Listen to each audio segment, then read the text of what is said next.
Private parts को बच्चा बहुत टच करता है, कभी रब करने की कोशिश करता है। ये बड़ा इशू है, जो अपने जेनिटल्स को टच करने वाला इशू है। ये ज़्यादातर बच्चों में जो ऑटिज्म एडीएचडी के केसेस हैं उनमें देखने को मिलता है, और पेरेंट्स बहुत ज़्यादा परेशान हो जाते हैं। तो इसके लिए आप लोगों को क्या करना चाहिए, कैसे आप इसको मैनेज करें, कैसे कोशिश करें इसको मैनेज करने के लिए, कौन कौन सी चीज़ें आप कर सकते हैं, कौन कौन सी इफेक्टिव स्ट्रैटेजीज हैं जो अप्लाई की जा सकती हैं, इसी के ऊपर इस वीडियो में बात करने वाले हैं। चैनल को सब्सक्राइब कीजिए, लाइक कीजिए, शेयर कीजिए, पूरी दुनिया में फैला दीजिए। मुझसे कंसल्ट करने के लिए 8168790299 डायल कर सकते हैं। +91 लगा लें अगर आप इंडिया के बाहर से कॉल कर रहे हैं। इंडियन कंसल्टेशन 1000, इंडिया के बाहर से कॉल करें 3000 रुपीज़ अकाउंट ट्रांसफर देकर आपको मेरा अपॉइंटमेंट ईजिली मिल जाता है। तो सबसे पहले, अगर टॉपिक पसंद आया है आपको, तो फटाफट से लाइक का बटन दबा दें, क्योंकि कई बार वीडियो में इतने मस्त हो जाते हैं, आप निकल जाते हैं, लाइक नहीं कर पाते हैं। तो अभी लाइक कर लीजिए। बात करते हैं कि बच्चे ऐसा क्यों करते हैं। बेसिकली जब बच्चे अपने जेनिटल्स को टच करते हैं, उसमें 2-3 रीजंस हो सकते हैं। एक बड़ा रीजन होता है अटेंशन के लिए, यानी अटेंशन एक बहुत ही बड़ा रीजन है। अटेंशन के लिए मोस्टली काफ़ी सारी बिजार एक्टिविटीज़, अजीब अजीब एक्टिविटीज़ ये बच्चे करते हैं।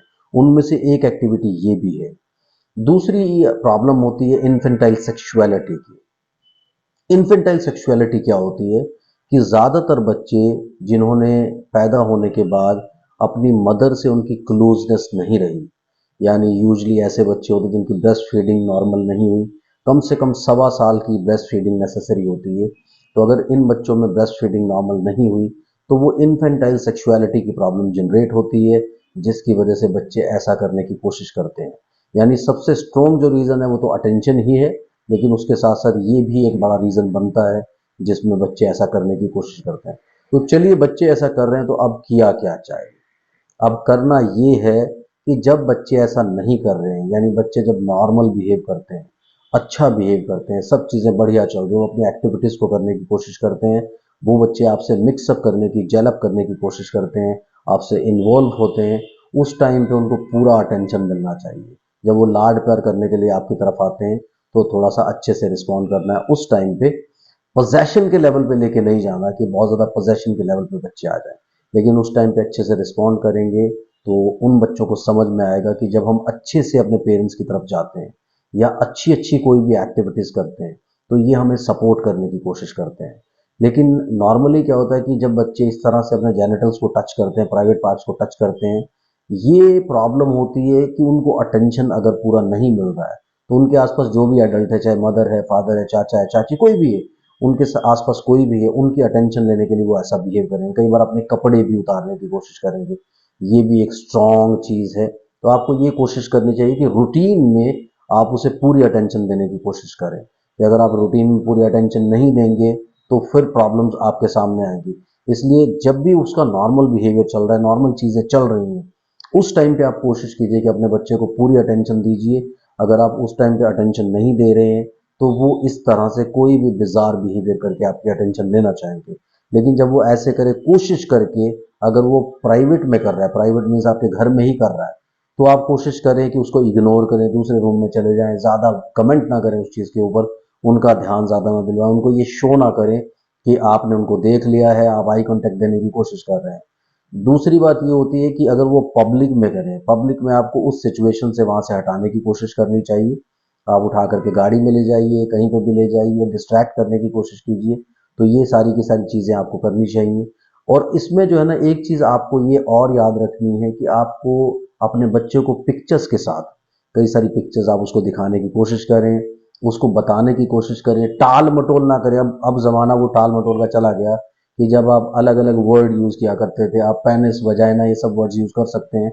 फ्रैंकली अपने बच्चे के साथ डिस्कस कर सकते हैं, उसे बता सकते हैं कि दिस इज़ बैड, ये चीज़ नहीं होनी चाहिए, देखो उन्होंने भी ये पहना है, उन्होंने भी ये पहना है, ये प्राइवेट पार्ट्स हैं, ये नॉर्मल पार्ट्स हैं। आप उनको बता सकते हैं कि ये पार्ट रिवील किए जा सकते हैं, ये पार्ट्स रिवील नहीं किए जा सकते। तो इस तरह से जैसे कपड़े उतारने की प्रॉब्लम होती है प्राइवेट में या पब्लिक में, वो भी आपको पहले से ही एडवाइस उनको करना पड़ेगा।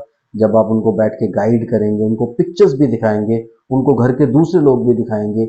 जब नहाने के लिए लोग जा रहे हैं, तब भी उन लोगों ने अपने अंडरगारमेंट्स एटलीस्ट पहने होते हैं। तो वो सारी की सारी चीज़ें भी आप दिखाने की कोशिश, बताने की कोशिश करेंगे कि ये वाले गारमेंट्स भी नहीं दिखाने, ये वाले आपको अपने प्राइवेट पार्ट्स भी नहीं दिखाने हैं। तो वो उनको एजुकेट करना पड़ेगा, these are your private parts, और फिर ये बताना भी पड़ेगा कि कौन कौन लोग इन पार्ट्स को टच कर सकते हैं आपकी फैमिली में से, आपके केयर गिवर्स कौन कौन से हैं, यानी आपका ध्यान कौन कौन रखते हैं। तो जब तक ओपनली आप इन सब चीजों में नहीं आएंगे रूटीन में, कि अगर आप अलग से बैठ करके एजुकेट कर रहे हैं, उस वक्त मत कीजिए जिस वक्त वो ये एक्टिविटी करने की कोशिश कर रहे हैं, चाहे वो प्राइवेट पार्ट टच कर रहे हैं, चाहे वो हम्प कर रहे हैं, चाहे वो प्राइवेट पार्ट्स के साथ खेल रहे हैं, या फिर अपने कपड़े उतारने की कोशिश कर रहे हैं। उस टाइम पे कमेंट नहीं करना है ज्यादा, लेकिन कमेंट बाद में, जैसे एजुकेट कर रहे हैं उनको, बैठ के सेशन ले रहे हैं, उस टाइम पे ये बताने की कोशिश कीजिए कि ये आईज है, ये नोज है, ये लिप्स है, ये आपके प्राइवेट पार्ट्स हैं, प्राइवेट पार्ट्स को कवर रखते हैं। अब आपने फेस कवर नहीं रखा हुआ, हाथ कवर नहीं रखे हुए, लेग्स कवर नहीं है, no issues, but private parts आपको कवर रखने पड़ेंगे। उसमें सारा कुछ आपको एडवाइस भी करना पड़ेगा, गाइड भी करना, सब पार्ट्स के लिए फ्रैंक वर्ड्स का यूज करें, जो एक्चुअल वर्ड्स बनते हैं। कभी भी उसमें छुपाने की कोशिश ना करें, या उसके लिए कोई साइन लैंग्वेज यूज करने की कोशिश ना करें, उसके लिए शर्माने की कोशिश ना करें। जब आप शर्माते हैं, ढंग से चीज़ों को सामने नहीं बताते हैं, तब क्यूरियोसिटीज पैदा होती हैं, अटेंशन सीकिंग बिहेवियर तो आता ही है, और बच्चे को ऐसे सेंसेशंस भी होती हैं। जब वो कपड़े उतारने की कोशिश करता है तो सबसे पहले आपने ये देखना है कि क्या वो कुछ सर्टेन कपड़े हैं उसकी बॉडी पर जिनको उतारने की कोशिश करता है, या वो सभी कपड़ों के साथ ऐसा करता है। अगर वो सभी कपड़ों के साथ ऐसा करता है तो एजुकेशन नीडेड है, आप पहले से उसको एजुकेट करने की कोशिश करें। उस वक्त जैसे मैंने बोला, उस वक्त कोई फायदा नहीं होगा, लेकिन अगर आप पहले से भी अदरवाइज भी आप एजुकेट करने की कोशिश करेंगे तो ये सारी की सारी चीज़ें नहीं आएंगी। इसी तरह से प्राइवेट पार्ट्स के बारे में भी तब बताने की कोशिश करें जब वो प्राइवेट पार्ट्स रब नहीं कर रहा, रूटीन में आपके साथ बैठा हुआ है। तो एजुकेशन आइसोलेशन में होना चाहिए। उस टाइम पे कमेंट करेंगे, उनको क्या चाहिए, उनको तो अटेंशन ही चाहिए आपका। तो ऐसे देखिए, अगर वो सर्टेन क्लोथ्स के साथ अगर वो करने की कोशिश करे कि कुछ खास क्लोथ्स को उतारने की कोशिश करता है, या कोई खास टेक्सचर या कोई खास ऐसा स्टफ है, ऐसा फैब्रिक है जिसके साथ वो ऐसा करता है। अब कई फैब्रिक्स हो सकते हैं जिससे बच्चे को एलर्जी है, उसको उतारने की कोशिश करता है। अगर वो सभी कपड़ों के साथ ऐसा कर रहा है, फिर उसको एजुकेशन की जरूरत है।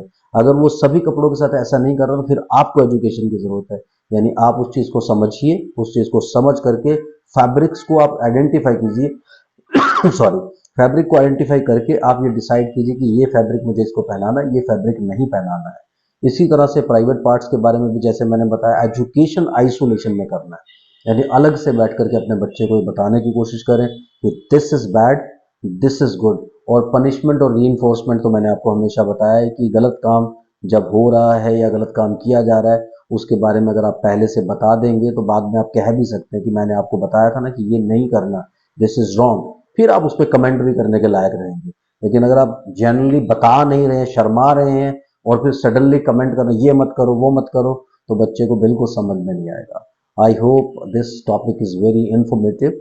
अगर आपको पसंद आया लाइक कर लीजिए, अपने कमेंट जरूर दीजिए। Thank you very much.